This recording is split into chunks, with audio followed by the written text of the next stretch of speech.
Sir आज मंडळांबरोबर समन्वय बैठक आयोजित केली होती. कशा प्रकारची माहिती मंडळांना देण्यात आली? नमस्कार.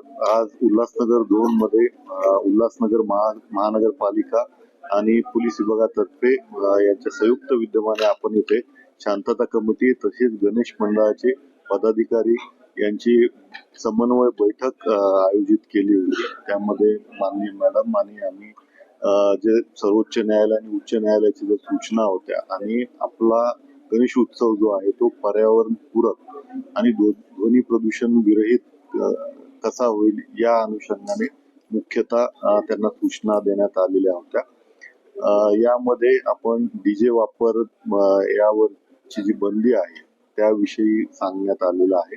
शिवाय जो गुलालाचा वापर होतो ज्यामुळे बरेचसे स्किनचे प्रॉब्लेम होतात, एलर्जी होती, त्या अनुषंगाने फुलांचा वापर केला तर ते जास्त हितावह असणार आहे याविषयी आपण सांगितलेलं आहे.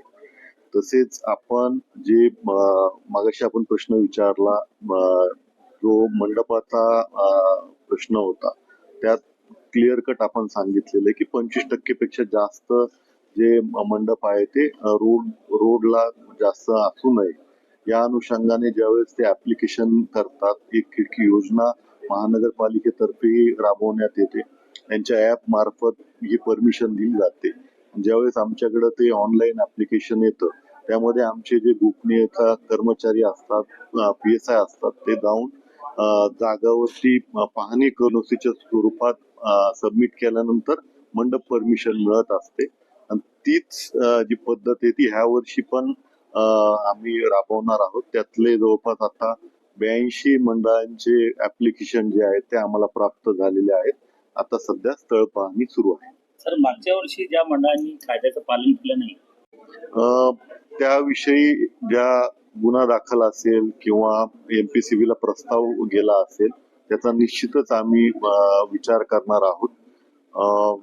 यावेळेस आपण मागचा जो पूर्व इतिहास आहे किंवा ज्यांच्यावरती गुन्हे दाखल आहे परवानगी देताना आम्ही निश्चित त्याच्यामध्ये विचार करूनच परवानगी देणार. सर, आगमन मिरवणुका आणि विसर्जनाच्या मिरवणुका ह्या आता म्हणजे आगमनाच्या सुरू झाल्यात आणि विसर्जनाची मिरवणूक ही अनंत चतुर्दशीच्या 2 दिवस नंतर पण चालते. त्याबद्दल तुमचा दृष्टिकोन कसा असेल?